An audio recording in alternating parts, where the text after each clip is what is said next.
again, everyone, and welcome to the Hoop Report. It's time to look at the 5 local boys basketball teams that have qualified for the MIAA Tournament. And any discussion of tournament basketball locally has to begin with Mansfield.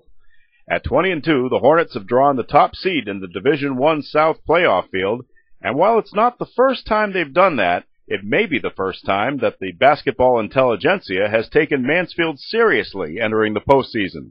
With a 15-1 record in the Hockomock League, an average winning margin of close to 20 points, and quality non-league wins against the likes of Brockton and BC High, Coach Mike Vaughn's team has to be considered a legitimate contender for a state title.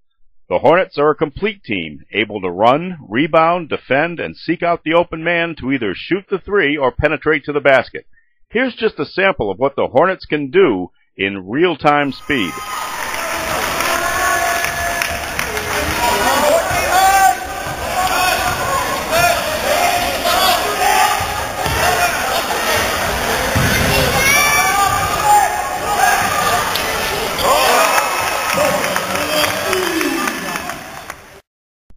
The Hockomock League's MVP this season was sophomore Brendan Hill, who led the Hornets in scoring and has a complete skill set that's far ahead of his peers on the developmental curve. In the last 2 games of the regular season, Hill had 9 and 6 assists, respectively, but his coach said he wouldn't mind if Hill takes a few more shots in tournament play. We're actually trying to get him to score more. I said to him at the halftime, I said, now it's time for you to get into some scoring spots and score a little bit more. He's such an unselfish player that he's setting other guys up, and he's such a quality passer that he kind of relies on that as his go-to. But down the stretch, we need him to be both. I mean, he's shooting 62% from the floor, so he's got to be a little selfish, and that's something over the next week that we're going to work on.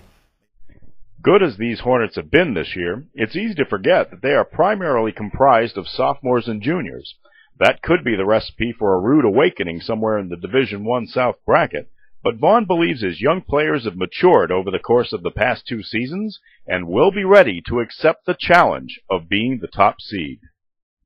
I do. I think last year was a good learning lesson for kids like Rocky and Brendan, Michael Hirschman, some of those guys Greg Romanko, guys that experienced it last year, felt what it was like to walk off a court, playing your hearts out in kind of a devastating loss, and playing as well as you could, and it came down to just not having the ball on the final possession.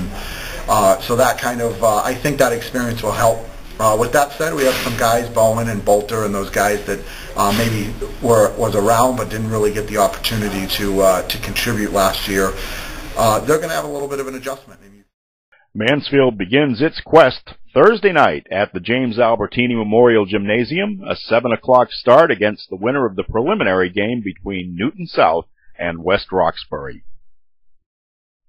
The other 4 tourney-bound teams from the area are all in the very tough Division III South bracket.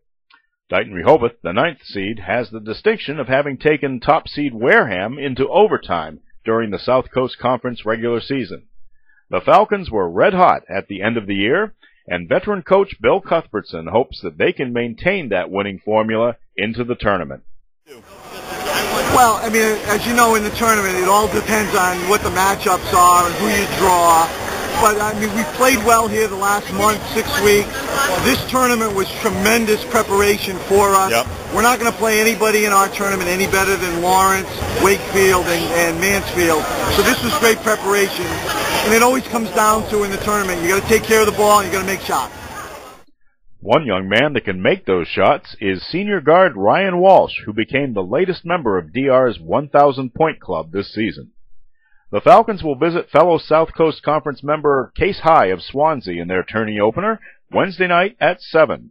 Also at the same time, Norton High's 5th-seeded Lancers, who successfully defended their Tri-Valley League championship in a very competitive race, will entertain the winner of Monday's preliminary between Abington of the South Shore League and Canton of the Hockomock League.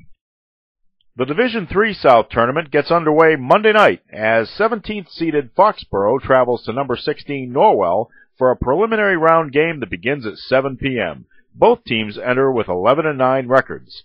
The winner will have the dubious distinction of visiting the top seed, 19-1 Wareham, in the first round of play Wednesday at 7.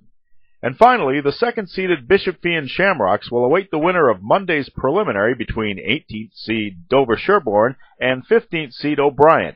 One of those teams will visit Feehan at 7:30 p.m. Wednesday as the second half of a girls-boys tournament doubleheader at the Shamrocks Gym. The Feehan girls will entertain Walpole in the first game, a 5 o'clock start. And that's our preview, folks. This is Mark Farinella of the Sun Chronicle, and I'm asking you to go out and support one of your local teams as it begins its tournament quest.